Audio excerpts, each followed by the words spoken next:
Hi friends, DSC psychology material ర్యాపిడ్గా చూద్దాం. Subscribe చేయండి, లైక్ చేయండి, షేర్ చేయండి. ఇప్పుడు బిట్స్ చూద్దాం. గెస్టాల్ట్ అభ్యాసనము దీని ద్వారా జరుగుతుంది. ప్రత్యక్ష వ్యవస్థీకరణ. బందోర పరిశీలన అభ్యాసం దీన్ని ఉద్ఘాటిస్తుంది. దండనలు మరియు బహుమానాలు. ఈ కింది వాటిలో ప్రేరణ యొక్క విధి కానిది.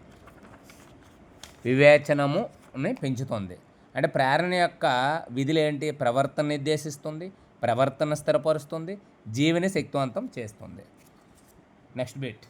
దక్షిణ అమెరికా దేశంలో గయానాను గురించి అభ్యసించిన తర్వాత ఆఫ్రికన్ దేశాలైన ఘనా మరియు గినియా ప్రదేశాలు గుర్తుపెట్టుకున్నట్లో ఇబ్బంది పడే విద్యార్థి ఈ రకమైన అవరోధాన్ని ఎదుర్కొంటున్నాడు.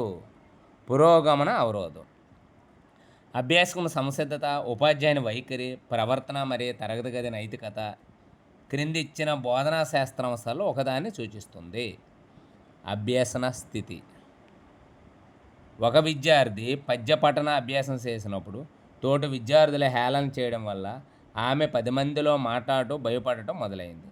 సాంప్రదాయ నిబంధన ప్రకారం ఆమె కొత్తగా నేర్చుకున్న భయం ఏది? నిబంధిత ప్రతిస్పందన. మనస్సుకు వస్తువులను వ్యవస్థీకరించే గుణం ఉంది. ఈ ప్రాథమిక ఆలోచన దీనికి సంబంధించినది. నిర్మాణాత్మకవాదం. ఈ కింది వానిలో అత్యంత ప్రభావవంతమైన ప్రేరణను ఎంచుకోండి. సుస్థిరమైన లేదా అస్థిరమైన బాహ్య ప్రేరణ. ఎరుపు, ఆకుపచ్చ, నారింజ వంటి ట్రాఫిక్ సంకేతాలు పాటించుట ఈ రకమైన అభ్యాసం సిద్ధాంతానికి చెందింది. అంతరదృష్టి. నిర్మాణాత్మక ఉపగమానికి సంబంధించి కింది వాటిలో సరైనది. పెద్దలు ఇష్టపడే, సమాజానికి ఉపయోగపడే అంశాలు మాత్రమే నేర్చుకుంటారు. ఒక కృత్యాన్ని చేయటంలో విద్యార్థులు ఇబ్బంది పడడం చూసి ఉపాధ్యాయుడు వారికి ఏమిటి, ఎందుకు, ఎలా అని కొన్ని సూచనలు ఇచ్చారు. వైగాట్స్కి ప్రకారం ఉపాధ్యాయుడు అనుసరించింది. అభ్యసనకు ఒక సారువుగా ప్రవర్తించడం. Please subscribe.